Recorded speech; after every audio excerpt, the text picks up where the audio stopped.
요한복음 11장 17절에서 27절. 예수께서 와서 보시니 나사로가 무덤에 있은지 이미 나흘이라.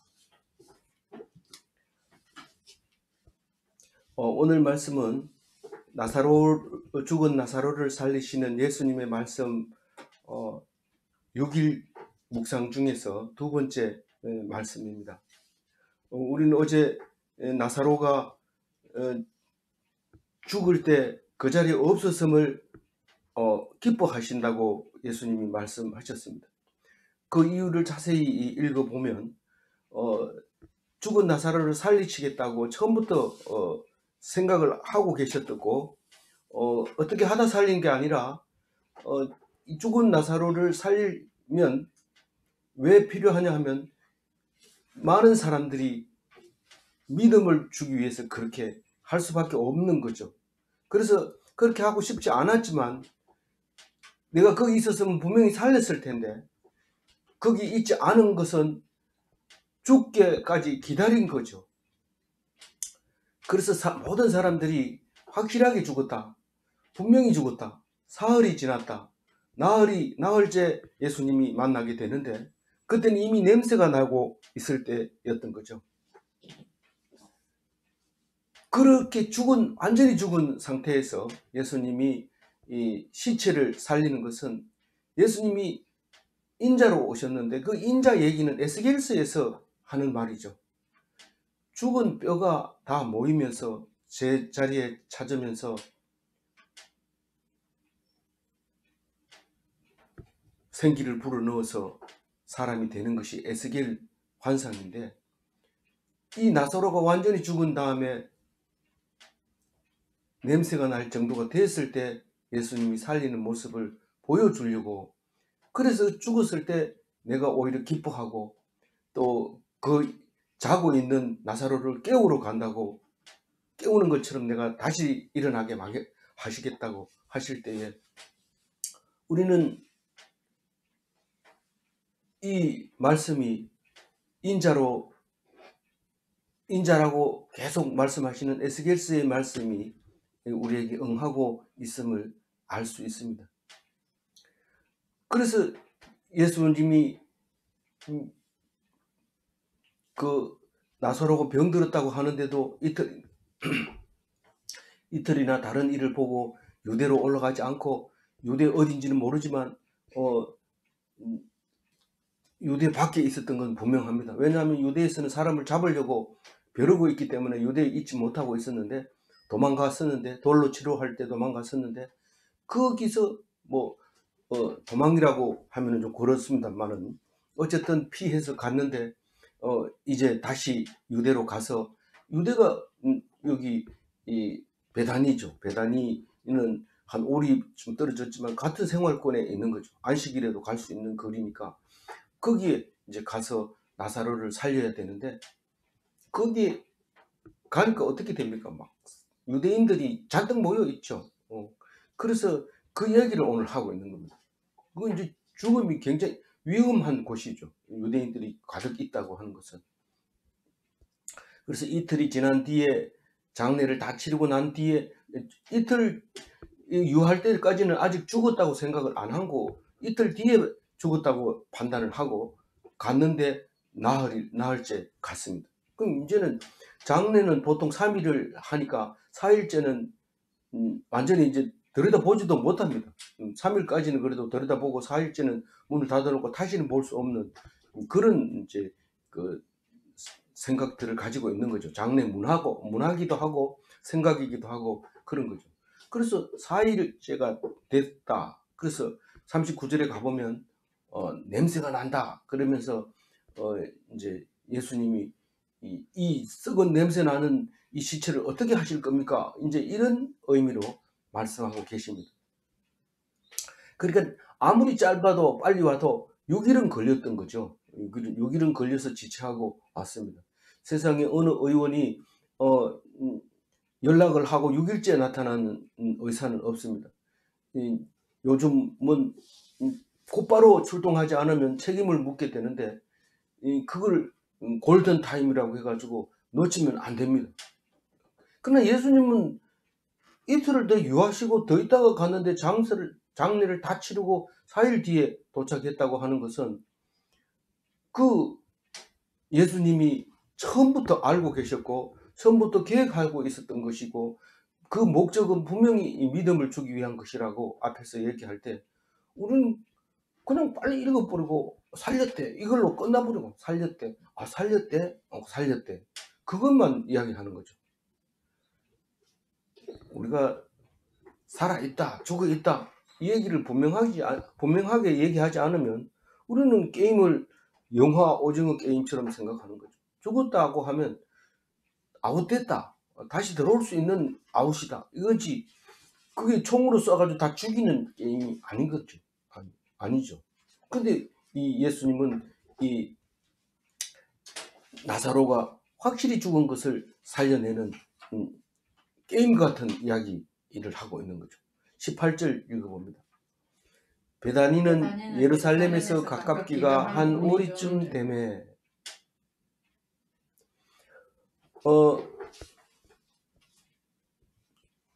이 오리쯤 된다는 얘기는 뭐 수없이 얘기를 했습니다. 이 안식일에도 갈 수 있는 거리인데 실제로 가보면 그 기드론 골짜기를 쭉 내려갔다가 다시 올라가면 맞은편에 산인데 그게 올리브 마운틴 감람산이죠.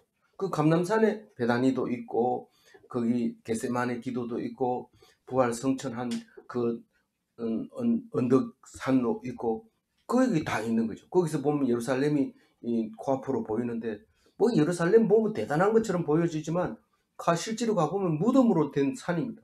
온갖 이 무덤으로 가득 차 있는데 유대인들이 거기에 무덤을 묻히면 그래 좋다고 생각하고 그렇게 틈만 나면 무덤을 만드는 그런 곳이죠. 그런데 다른 베다니도 있어요. 요단강 건너서 베다니 세례받던 곳 쿰난 부근에 있는 것인데 우리는 베다니 이러면 한 가지만 생각하면 안 돼요. 그래서 생각이 나게 하려고 이름이 비슷한 게 많이 만들어 놓은 겁니다. 그거를 안 그러면 왜 그렇게 합니까? 이러면 이 믿음이 없는 사람들에게는 방해시키는 거죠. 오히려 읽어도 못 알아듣게 하는 거고 믿음이 있는 사람은 그것이 더 은혜되게 만드는 겁니다. 어떻게 이거를 읽었는데 세례까지 생각해냅니까?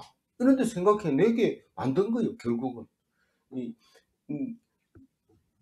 감남산 배단이 이렇게 하면 배단이 그러면 세례받던 곳 그 배단이 이게 생각이 나야 되고 거기와 거리가 얼마나 떨어졌는데 이러면 그 여리고로 내려가는 큰 길을 걸어가서 내려가서 위험한 곳을 가서 요단강을 만나게 되고 요단강 건너서 세례받던 곳이 이름이 똑같은 베단이다.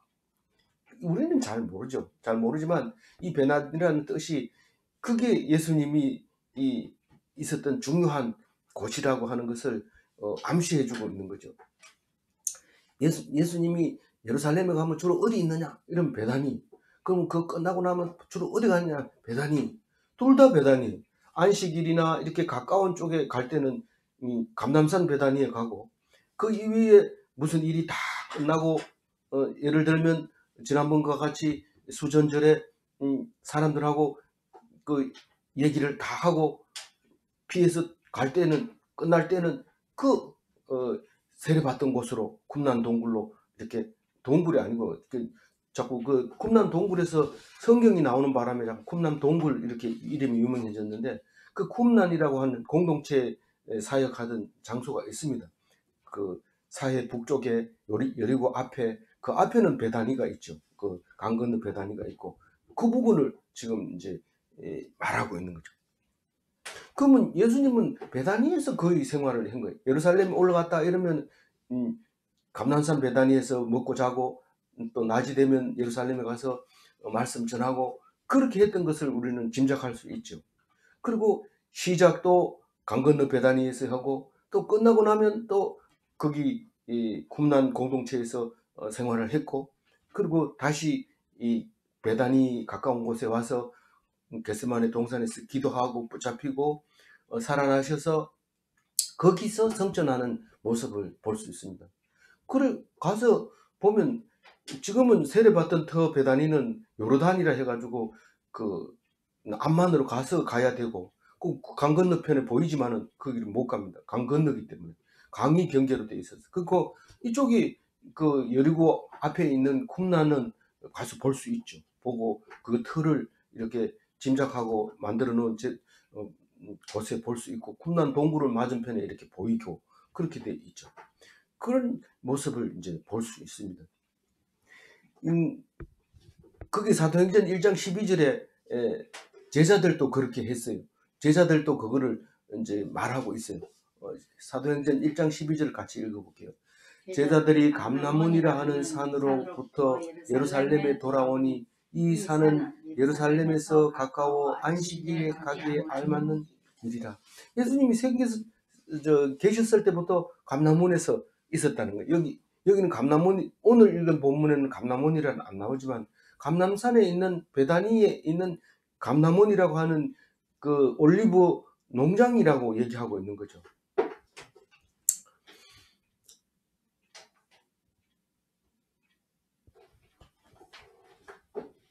19절 읽어봅니다. 많은 유대인이 마르다와 마리아에게 그 오라비의 일로 의문하러 왔다니. 지금 죽은 나사로를 찾아오신 예수님에 대해서 이야기하고 지금 18절부터는 조문객에 대해서 이야기를 하는데 18절은 가까우니까 많이 왔다 이제 이런 의미로 표현하고 있습니다. 그러니까 가까이 오면 유대인들이 많기 때문에 예수님이 지금 위험하다 그런 의미를 내포하고 있습니다. 그래서 그 가까이 있으니까 사람들이 다 모여드는 거예요. 유대 사람 예루살렘에서 다 그걸로 조문하러 오는데 그 누구를 보고 가요? 죽은 사람을 위해서는 오지 않습니다. 살아있는 사람 마르다와 마리아에게 오는 거죠. 나사로는 별로 중요하지 않지만 그 나사로를 위해서 헌신 봉사했던 그 여동생 둘이 그걸 위해서 위문하러 많이 왔다. 이제 그 얘기를 19절에 하고 있습니다. 20절 한번 읽어볼게요. 마르다는 예수께서 오신다는 말을 듣고 곧 나가 맞이하되 마리아는 집에 앉았다. 이 20절 얘기는 예의 바른 마르다, 예의 바른 마르다 그걸 말하고 있습니다. 20절에. 그런데 예의 바르다는 말보다가 오늘 마르다의 신앙 고백을 들으면 우리가 기본적으로 해야 될 가장 기본적인 예수 그리스도 종교적인 것을 떠나서 기본적인 그리스도의 바탕, 이 그리스도교라고 하는 것은 바탕이 있는 위에다가 그리스도를 세우기 때문에 그 바탕을 오늘 말하고 있습니다. 베드로가 말하는 거하고 이 마르다가 얘기하는 거하고는 지금 이 든든하기를 차원이 다릅니다. 든든하기를. 그러니까 이 마르다는 더 종교적인 거고 이 베드로는 더 한 단계 위에 있는 거지만은 우리가 기초가 어떤 게 중요합니까? 제일 밑에 있는 게 중요합니까? 그 위에 있는 게 중요합니까? 그 밑에 있는 게 더 중요해요. 그러니까 종교적으로 굉장히 가까우면서 기본이 되는 마르다의 신앙 고백을 오늘 우리 들을 수 있는데요. 그 이야기를 하기 전에 마르다는 맞상주로서 조문객을 맞이하는 예의 바른 그런 모습을 보여주고 있어요. 아무리 슬프고 힘들고 고통스럽더라도 예수님이 온다고 하면은 벌떡 일어나서 예수님이 아니라 다른 이제 유대인들이 와도 마르다는 일어났을 겁니다. 이게 맞상주라고 우리는 부르는 상주 중에서 제일 책임자를 말하고 있는 거죠. 그래서 나가는데 마리아는 집에 앉았더라. 이 말은 못 듣고 앉아 있습니까? 나가 맞이하되 마리아는 집에 앉았더라. 이 말은 듣고도 앉아 있었다는 말입니까? 듣고 앉아 있었던 거예요. 그냥 듣고 나가되 마리아는 앉아 있었더라. 이렇게 하면 못 듣고 있었구나. 왜 마르다는 마리아한테 얘기 안 했을까? 이런데 다 알고 마르다도 알고 마리아도 알고 다 알고 있습니다. 근데 마르다는 본능적으로 벌떡 일어나서 맞이하러 갑니다. 원래 우리 문상 가면 상주는 안 나옵니다. 안 나오고 문상 간 사람이 들어가서 그냥 빈소 앞에 인사하고 나올 때 상주한테 간단하게 인사하지 뭐 붙들고 앉아가지고 반갑다 하고 포옹하고 이렇게 하지 않습니다. 왜냐하면 상주는 슬프다는 표정으로 무게를 잡아야 됩니다. 무게 잡고 누가 와도 인사도 안 하고 엄청 슬픈 것처럼 이렇게 있어야지 조문객이 가서 얼마나 마음이 아프시겠습니까? 이러면서 위로하고 그래 나와야 되는데 이 막 뛰어 나와가지고 인사하고 그 옛날에 하듯이 상주 아닌 것처럼 나와서 막 인사하고 이렇게 하면 그게 문상을 제대로 하는 거 아닙니다. 그래서 마리아는 집에 앉았더라 이 말은 상주로서는 잘하고 있는 거예요. 잘하고 있는 거지만 마르다는 그래도 손님인데 우리가 손님을 맞이해야 되겠다 하고 뛰어나가는데 특히 예수님에 대해서는 마리아나 마르다나 똑같이 애착이 있고 사랑이 있고 기뻐하는 것은 똑같습니다. 두 개 똑같지만 이 마르다는 예의를 지키는 바람에 자기가 신앙 고백을 할 수 있었고 그것이 우리의 기록이 돼 가지고 우리는 영원히 이 말씀을 붙들고 신앙생활을 한다는 것을 알아야 됩니다. 그래서 어떤 걸 통해서 하나님이 말씀을 우리에게 주실지 모릅니다. 그래서 마리아가 마르다는 소식을 듣고 나가 맞이하되 마리아는 앉아 있었더라 이 말은 상주로서 비통함을 나는 보여주겠다. 나는 뭐 그렇게 내가 얼마나 반가워했습니까? 예수님이 온다 하면 막 벗은발로 뛰어나갔는데 오늘은 그거 아닙니다. 난 견딜 수 없습니다. 내가 소리를 듣고도 지금 장례 다 치르고 6일 만에 온다는 것은 나는 예수님 용서할 수 없습니다. 이런 말이 들어있는 거예요. 이 안에. 말을 안 하지만 우리는 그림만 딱 그리면 속에서 부글부글 끓는 그 모습이 볼 수 있는 거예요. 이 그림을 보면. 21절 읽어봅니다. 마르다가 예수께 여짜오되 주께서 여기 계셨더라면 내 오라버니가 죽지 아니하였겠나이다. 이걸 딱 들으면 무슨 것 같아요? 원망하는 것 같이 들리죠. 안 계셔서 죽었다 이 말이죠. 안 계셔서 죽었다. 지금 이게 뭡니까? 이 유대인들이 다 모였잖아요. 계셨으면 안 죽었을 텐데 이렇게 읽혀지기도 합니다. 그러나 우리는 자세히 들여다보면 예수께서 능력이 안 죽이는 능력이 있다는 사실을 우리는 믿습니다. 이런 말이 들어있습니다. 그런데 죽었습니다. 그럼 뭡니까? 능력을 왜 우리한테 안 씁니까? 이런 말일 수 있습니다. 그게 원망입니다. 결국 우리가 잘해주면 잘해줄수록 원망을 듣게 되는 이유가 바로 여기 있는 겁니다.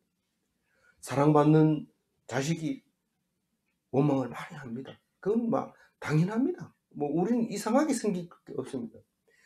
이 예수님이 마리아와 마르다와 이 나사로의 이 삼남매를 얼마나 이뻐했는지 성경 구석구석에 들어있어요. 예수님이 울었다 소리를 그렇게 안 하는데 이 나사로의 장례식에 가서 두 번이나 우는 모습을 기록하고 있을 때 우리는 이 세상 사랑이 신앙이 아무리 좋다 해도 어쩔 수 없다는 사실을 우리에게 보여주고 있는 거죠. 그래서 냉정하게 21절을 말하면 이겁니다. 예수님은 능력을 믿지만은 예수님의 사랑은 못 믿겠다는 거죠.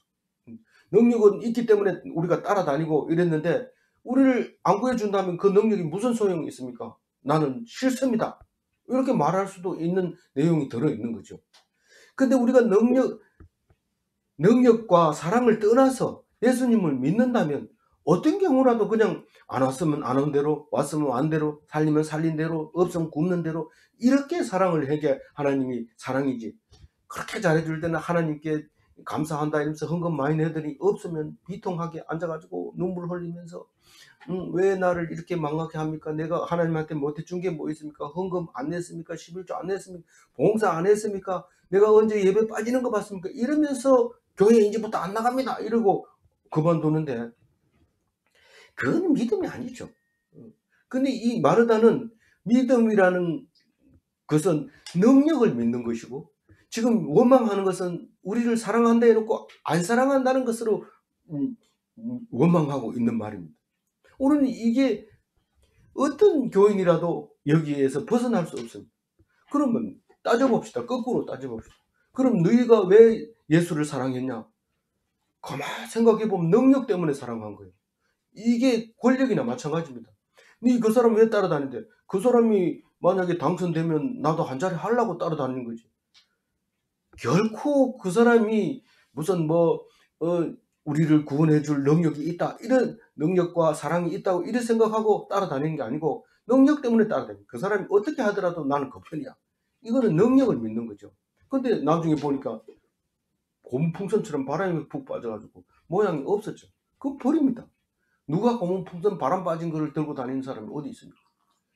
고무풍선 바람 빠진 거 들고 다니는 사람은 나사가 빠진 사람, 뭐가 이상한 사람입니다. 고무풍선 속에 헬륨이 들어가서 혹은 수소가 들어가서 가벼운 공기가 들어가서 하늘로 올라가려고 할 때 얼마나 폼이 좋습니까? 우리가 막 올라가려고 할 때 너무 좋아요. 그래가지고 앞으로 한 달 뒤에는 풍선처럼 하늘로 올라갈 거다 이러고 잡았는데 바람이 푹 빠져버리면 곤두박질 치고 내버리고 비통해하는 거죠. 잘 잡아야 돼, 잘 잡아야 돼. 고무풍선도 뭐 금방 터질 거 뭐 그런 거 이렇게 잡고 있다가는 위험해요. 그러니까 안 터지는 걸 잡아야 되는데 모르잖아요. 근데 목숨 걸고 해요. 그러면 그 사람은 멋있는 고무풍선이 돼서 올라갑니다. 근데 믿음이 없으니까 그냥 자꾸 찔러보는데 찔러면 터집니다. 이 21절이 아주 중요한 말씀입니다. 우리는 이거 놓치면 안 됩니다. 다시 한번 읽고 22절 읽습니다. 마르다가 예수께 여짜오되 주께서 여기 계셨더라면 내 오라버니가 죽지 아니하였겠나이다. 그러나 22절 읽어봅니다. 그러나 나는 이제라도 주께서 무엇이든지 하나님께 구하는 것을 하는 아나이다. 이 그러나 이제라도, 그러나 나는 이제라도, 요 단어, 이 세 단어입니다. 그러나 나는 이제라도. 이게 모든 신앙의 근본입니다. 우리가 이거를 뛰어넘어야 그리스도 교가 되는 거지, 그리스도인이 되는 거지, 요것도 못 뛰어넘으면 이거는 그리스도가 될 수 없습니다. 우선 어떤 경우라도 그러나, 그럼에도 불구하고, 이게 우리에게는 따라다녀요. 우리는 힘들고 어려운 고통 속에 있습니다. 그러나 이렇게, 그러나 그럼에도 불구하고 이제라도 신앙은 전부 이제라도입니다. 내일 하면 안 됩니까? 뭐 과거 현재 미래 전부 다 틀어서 오늘 현재의 신앙을 말하고 있는 거예요. 무슨 일이 있으면 이제라도 기도하세요. 늦었어요. 그런 거 없어요. 어떤 기도든지 늦었다는 기도는 없습니다. 때늦은 기도는 없습니다. 이제라도 하면 됩니다. 우리가 이제라도라는 것 때문에 우리는 화를 내거나 그렇게 하지 않습니다. 화냈다고도 이제 하면 되지. 그러면서 딱 말하고 딱 하나님의 응답을 받고 있는 거죠. 그런데 과거를 생각하면 화나고 막 그렇죠. 그래 막 그거 가지고 끙끙 앓고 이런데 이제라도 기도하고 바로 잡아. 그러면 바로 가는 거. 그게 딴 사람이 그런 게 아니고 내가 그렇다는 거예요. 나는 이제라도 뭡니까? 주께서, 예수님께서 무엇이든지 우리는 알 수 없습니다. 주님만 알지 나는 모릅니다. 뭔지는 모르지만 주님께서는 반드시 주실 줄 아나이다. 주님이 뭐를 우리에게 주는데, 뭐를 주는지 모르지만 예수님이 그동안 우리를 사랑해 준 걸로 보면은 좋은 걸로 줄 것이 분명하다. 아가 시험에 떨어졌는데도요, 그래도 그 일을 통해서 큰 일을 주실 거라고 믿고요. 아가 뭐 이상한 행동을 하는데 그럼에도 믿고 감사하고, 그게 오늘의 기도죠. 오늘의 기도. 생각하면 화가 나고 분이 나지만 그러나 하나님은 그것을 주시겠다고, 어떤 거라도 기도해서 얻은 것은 다 좋은 것으로, 제일 좋은 것으로 주시겠다고 하는 약속이라는 것을 믿는 이 마르다의 신앙이, 우리는 그러나 나는 이제라도 그 위에다가, 한 단계 위에다가 무엇이든지 주실 줄 아나이다 할 때 최고의 좋은 것으로 주는 것을 믿는 것이죠. 근데 어떻게 준다고 그랬어요? 하나님께 구하는 거예요. 예수님이 하나님께 구하는 하나님이 다 줍니다. 근데 그거는 딴 게 아니라 우리에게 주시는 것은 우리를 최고 좋은 것으로 주는 것이죠. 이 신앙이 무슨 마르다에서 시작한 게 아니라 사실 구약에서 다 시작된 이야기입니다. 조건 없는 믿음이죠. 나 요거 오늘 살려주면 11조 드릴게요. 그거는 엉터리고 지가 만든 거고 그거는 종교도 아니고 그건 무슨 타협이고 무슨 뭐 아무것도 아니죠. 그건 근데 자기는 잘했다고 생각하고 있는 거죠. 그래서 얘기하는 거 딱 들어보면 이건 숱하게 잘못된 건데도 그것을 자랑하고 있는 거 보면 너무 속이 뒤틀리고 듣지를 못하는 거죠. 막 자랑하는데 그게 자기만 모르고 자랑을 하는데 남들을 보면 눈에 뻔하게 잘못된 것을 볼 수 있는 거죠. 그래서 그리 아니하실지라도 이 믿음이 이제라도 이겁니다. 이제라도. 그 신앙의 뿌리가 이거죠. 그게 다니엘서 3장 18절에 나옵니다. 우리 한번 같이 읽어봐요. 그렇게 하지 아니하실지라도 왕이여 우리가 왕의 신들을 섬기지도 아니하고 왕이 세우신 금신상에도 절하지 아니할 줄을 아옵소서. 이 다니엘이 분명히 왕이 내가 신이다. 왜 내가 신이다 얘기합니까? 내가 모든 걸 다 하니까 살려달라 하면 살려주고 죽이라 하면 죽이고 그 마음대로 하니까 내가 신이다. 그래서 나를 믿으라. 안 그러면 죽인다. 그러니까 다니엘은 나는 섬기는 신이 따로 있습니다. 그 신을 믿다가 내가 죽을지라도 나는 그 신을 믿습니다. 딱 이렇게 얘기하는데 왕이 손을 못 댑니다. 손을 못 대. 이건 뭐 당연히 죽어야 되죠. 그런데 다니엘은 살아남습니다. 그 이야기가 다니엘서에 있는데 그게 신앙의 뿌리죠. 우리가 시작하는 것인 것이죠. 그래서 무엇이든 이러면 뭐라고 생각해야 돼요? 무엇인지는 몰라도 우리는 알 수 없지만 하나님의 뜻대로 이런 뜻입니다. 무엇이든 이 말은. 그리고 주실 줄 아나이다. 이것은 뭔 말이라고요? 좋은 것으로 주시리라 믿습니다. 이 말입니다. 아, 네 어떻게 할 줄 안데 이 말은 내가 너를 믿는데 이런 말입니다. 제가 하는 말 뭔 말인지 못 알아듣습니까? 이거는 경상도 사투리지만 다 알아듣습니다. 이 믿음 좋은 자의 신앙은 바로 그겁니다. 주실 줄 아나이다. 좋은 것으로 주시리라 믿습니다. 이런 말이죠. 우리는 이 마르다의 신앙을 깊이 생각하면서 우리 마르다 신앙을 왜 못 받아들이냐 하면요. 마리아는 예수님 턱 밑에서 이렇게 쳐다보고 반응하고 리액션하고 이러니까 예수님이 좋은 것을 택했다 이렇게 얘기를 하고 마르다는 저 마리아 일 좀 하게 해주세요 막 이러면서 이러니까 일이 중요한 게 아니고 말씀이 중요하다 이렇게 얘기를 할 때 마르다는 아주 나쁘게 생각하고 일 열심히 하는 사람 보고 앉아가지고 저기 마르다야 마르다 이렇게 하는데 큰 오해입니다. 이게 절대로 오해입니다. 그러니까 이 남을 보고 그렇게 신앙을 평가하면 안 되는 거죠.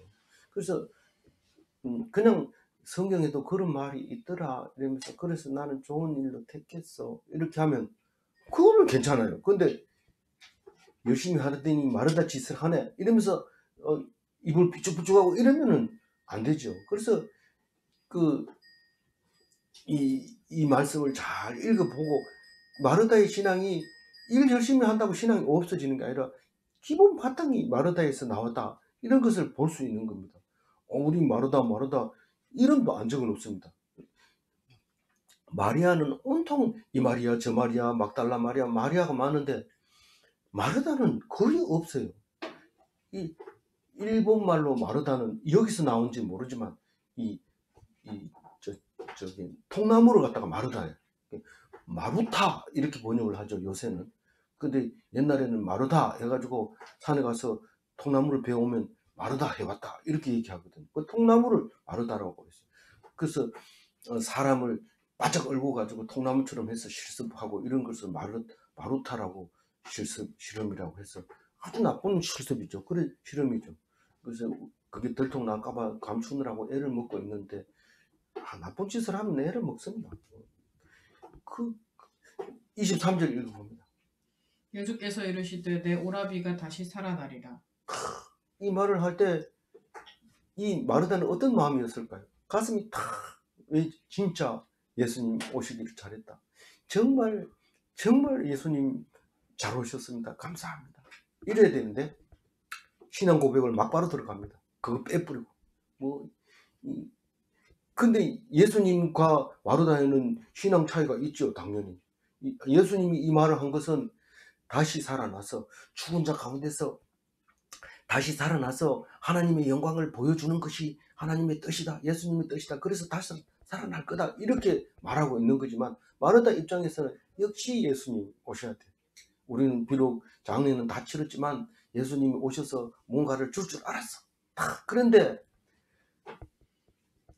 그림이 안 그려지잖아요. 예수님이 얘기하는 게 그림이 딱 그려지면 힘이 나고 능력이 생기고 막 말은. 제가 이게 성경을 일단 그림이 안 그려지면 진도가 안 나갑니다.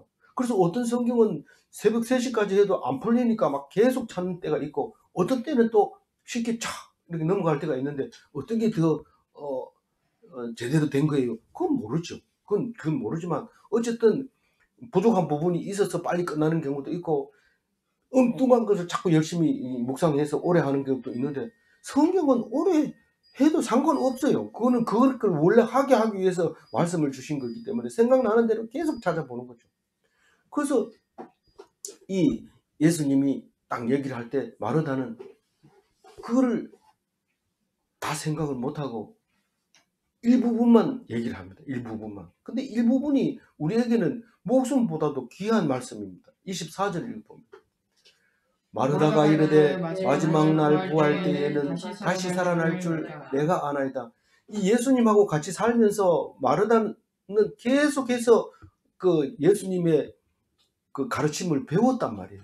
그래가지고 예수님 생각 말하는 그 스타일이나 마르다가 얘기하는 스타일이나 거의 뭐 동일할 정도로 오랫동안 말이 된 거죠. 어떤 제자가 어떤 사람이 마르다처럼 이렇게 얘기할 수 있는 사람이 없습니다. 그 마르다의 부활관과 예수님이 가르쳐준 부활을 거의 일치하게 말하고 있는 거죠. 마지막 날은 구원의 날, 영광의 그날을 말하고 있는 거죠. 마지막 날에 부활하는데 그 부활하는 날이 바로 부활 때입니다.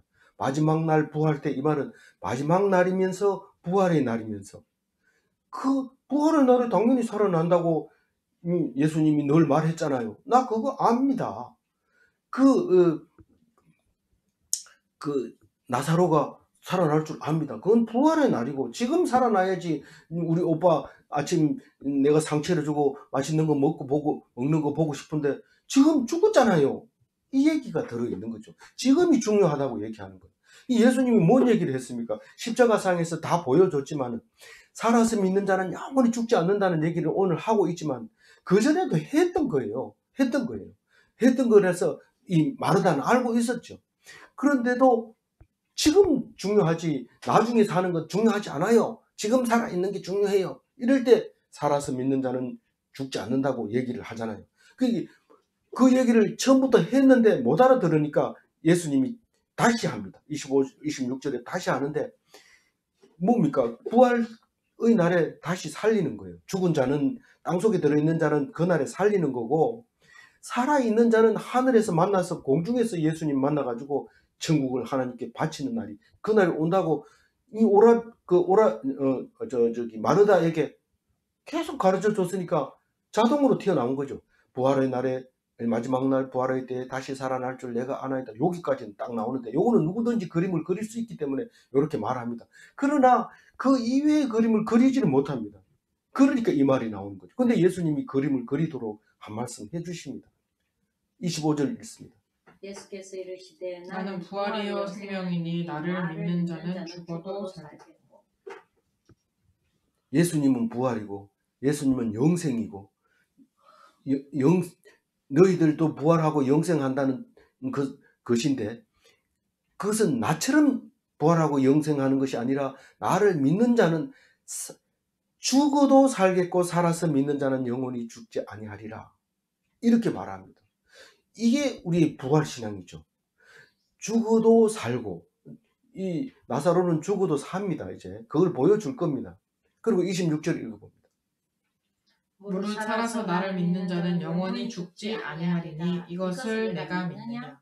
살아서 나를 믿는 자는 영원히 죽지 아니하리라. 이 말은 우리는 영원히 죽지 않는 것을 믿습니다 하고 신앙 고백할 때 그거는 고백이고 이건 이거고 아니고 영원히 몸이 다시 사는 거, 영원히 사는 거, 이걸 믿는 것처럼 살아서 예수님이 살아있는 동안 언제 올지 모르잖아요. 내가 죽기 전에 만약에 오신다면 나는 어떻게 됩니까? 죽어야 다시 산다 했는데 나는 안 죽었잖아요. 이렇게 얘기하면 그거는 그게 아니다. 그날에 공중에서 주를 영접하게 되고 영원히 이 나라는 들림받는다.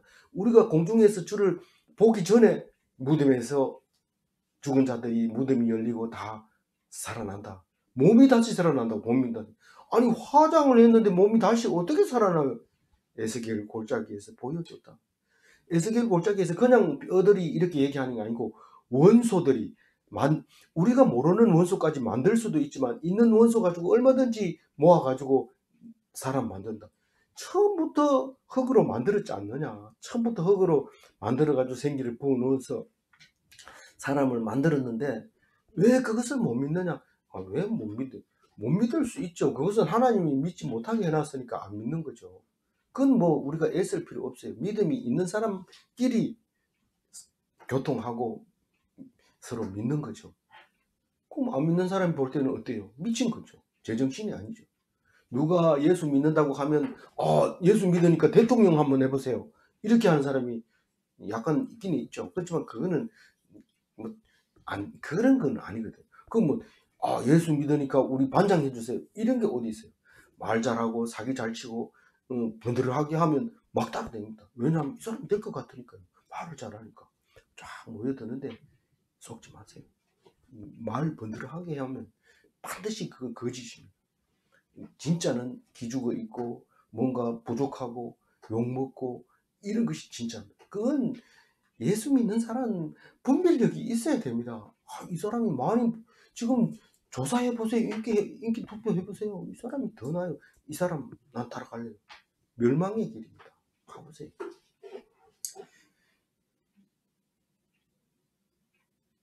이것을 네가 믿느냐? 이렇게 물어봅니다. 26절에 그죠?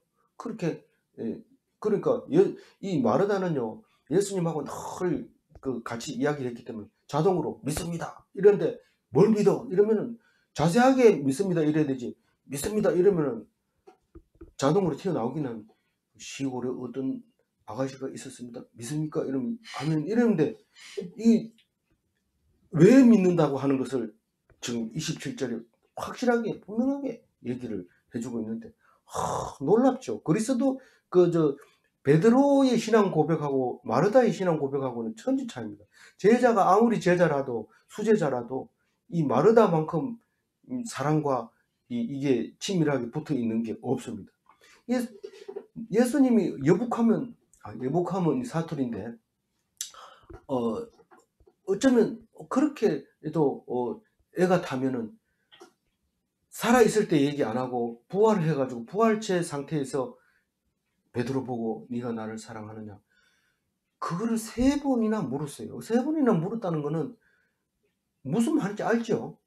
그래도 수제자가 이것을 이어가야 된다. 마르다가 아무리 내가 사랑하지만 마르다가 아니고 베드로다. 그 얘기를 지금 하고 있는데 마르다하고 베드로하고 신앙이 비슷합니다. 거의 비슷하지만 오늘 마르다가 먼저 얘기를 합니다. 한번 읽어봅니다. 27절 마지막 절입니다.